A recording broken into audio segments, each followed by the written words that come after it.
مرتضی سرمدی.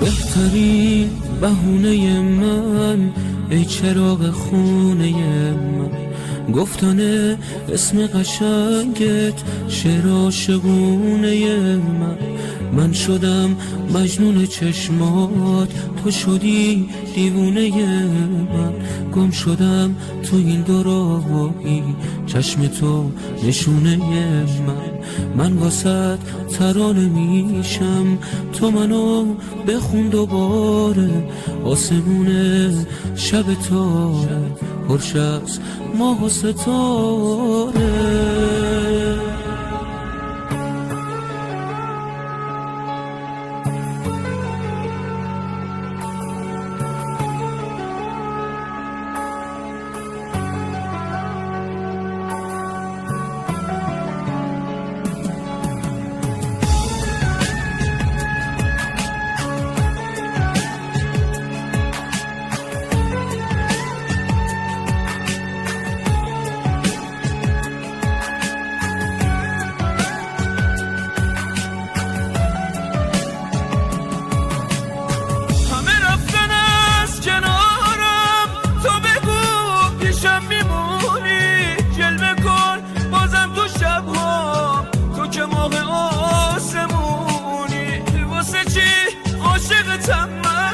من همیشه واسم سواله، تو تموم زندگیمی، بی تو موندنم محاله، بی تو هر ثانیه انگار واسه من مثل یه ساله، اگه تو پیشم نباشی زندگیم رو به زبانه.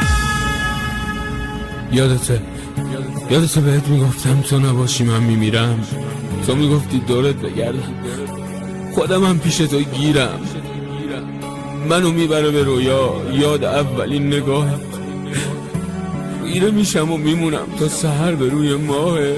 دوباره منو صدا کن، منو از زمین جدا کن، شعله کن رو باور من، دوباره آتیش بپا کن، تو نباشی من میمیرم، آره من میمیرم.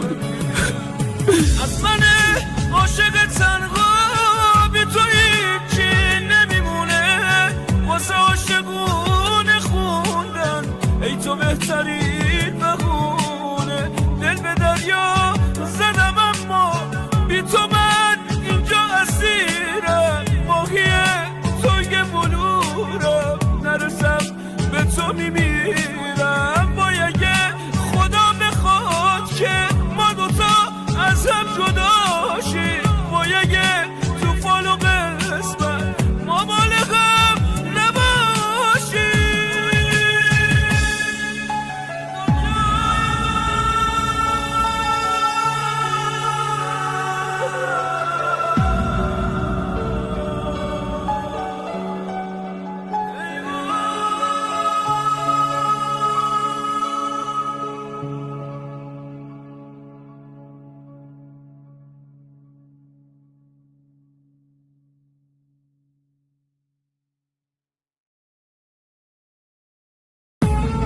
مرتضی سرمدی.